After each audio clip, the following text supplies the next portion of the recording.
Bienvenue dans cette nouvelle vidéo qui va être basée sur le thème Dark Academia. Donc c'est une esthétique qui a émergé il y a peu sur les réseaux sociaux, mais elle existe depuis pas mal de temps déjà. On y retrouve entre autres la littérature, les arts, l'architecture gothique, tout ça dans une ambiance assez sombre et presque romantique. C'est pour moi un état d'esprit, bien qu'on colle à cette esthétique certaines étiquettes, vous êtes totalement libre de ne pas tout suivre au pied de la lettre et de faire ce qui vous plaît et ce que vous aimez le plus. Dans cette vidéo, j'ai regroupé quelques idées d'activités que vous pouvez réaliser quand vous avez du temps libre. Le but n'est pas de faire ça tous les jours, mais dès que vous avez envie de donner un aspect romantique à votre vie ou que vous souhaitez tout simplement apprendre de nouvelles choses. Je vous laisse donc avec la vidéo, n'hésitez pas à me dire en commentaire quel chapitre vous avez le plus aimé et celui que vous souhaiteriez tester.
Alors pour ce chapitre, j'ai décidé d'étudier une langue ancienne. Donc pour ma part, j'ai choisi le latin, mais vous pouvez choisir toute autre langue, qu'elle soit ancienne ou parlée encore couramment. Donc afin d'être dans une bonne ambiance d'études, je vous conseille de choisir une playlist. Donc pour ma part, j'aime bien écouter les musiques avec des sons un petit peu comme de l'ASMR, donc avec la pluie qui tombe, un petit peu de cheminée derrière, de l'orage, etc. Mais il y a d'autres playlists qui sont basées plus précisément sur une esthétique ou des mots en particulier.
ce nouveau chapitre, vous pouvez étudier donc d'anciennes lettres ou d'anciens manuscrits.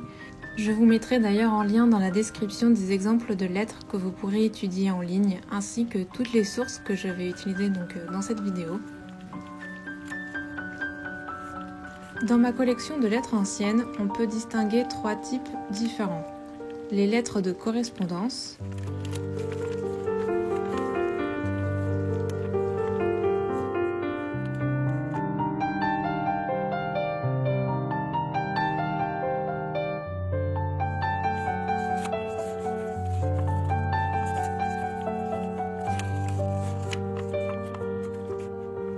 les avis de passage indiquant qu'un colis est arrivé en gare. Sur celui-ci, on peut lire qu'il y a des bottes et des cercles en meule.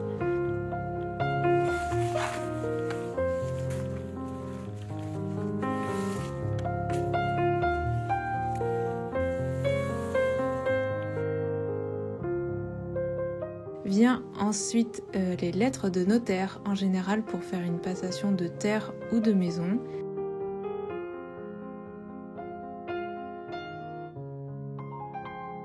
Celle qui m'intrigue le plus est celle signée du timbre royal avec la signature du dernier roi de France, Louis-Philippe, qui signait « Roi des Français à tout présent et à venir, salut ».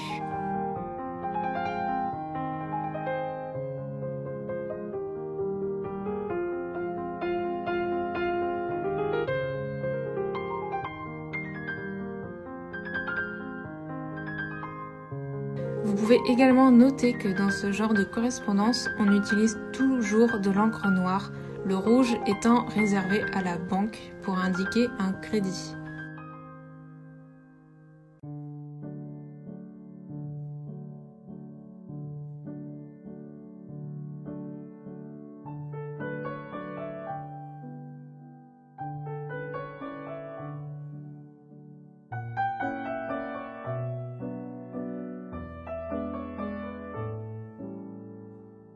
Pour cette autre activité, je vous propose de pratiquer votre calligraphie en fonction du livre d'Arthur Hamilton, Éthique et étiquette.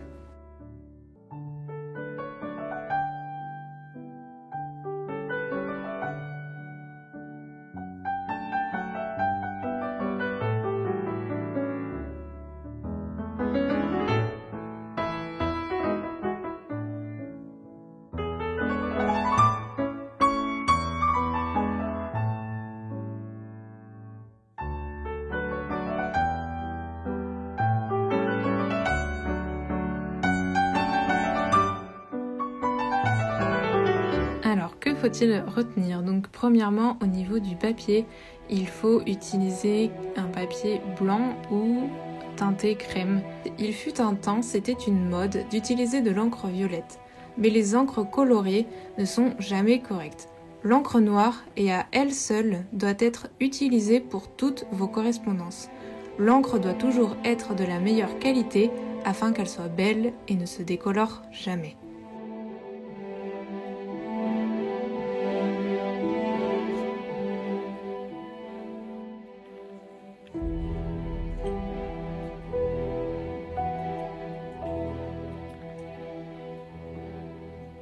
Il est coutume de dire que les Français disent dans les lettres manuscrites « N'utilisez jamais la troisième personne », sauf lorsque vous écrivez à votre couturière ou à votre tailleur. Par exemple, Madame Jones accepte avec plaisir l'aimable invitation de Madame Brown pour le déjeuner du lundi 6 janvier. Je serais ravie de rencontrer Lady James. Ce serait une erreur choquante. Il est donc temps de pratiquer notre calligraphie. Donc dans les affaires, une écriture fine est admissible. Mais dans la correspondance sociale, l'écriture doit être gracieuse et ne doit porter aucune marque de vos études. Les fioritures et les lettrines que l'on pouvait retrouver donc en grosse capitale sont toujours de très mauvais goût. Donc dites ce que vous avez à dire dans votre lettre, utilisez le moins possible le post-scriptum. Et si vous êtes obligé d'en ajouter un, marquez un PS et soyez concis, puis signez avec vos initiales. Les lettres anonymes sont une abomination. Dans les moments de grands troubles publics, ils ont peut-être été parfois nécessaires, mais dans la vie sociale, il n'y a aucune excuse pour eux et aucun homme ou femme respectable n'écrira jamais comme cela. Si à un moment quelconque, vous deviez avoir la malchance de recevoir une telle lettre, déchirez-la et oubliez-la dès que vous le pourrez. Si vous avez quelque chose à dire à une personne, dites-le en votre propre nom ou ne le dites pas.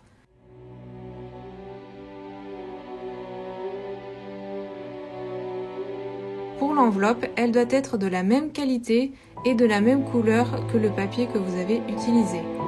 Toutes les dames doivent avoir sur leur bureau un nécessaire de correspondance, incluant du papier, de l'encre, un seau et un gros bâton de cire à cacheter rouge ou noir si vous êtes en période de deuil.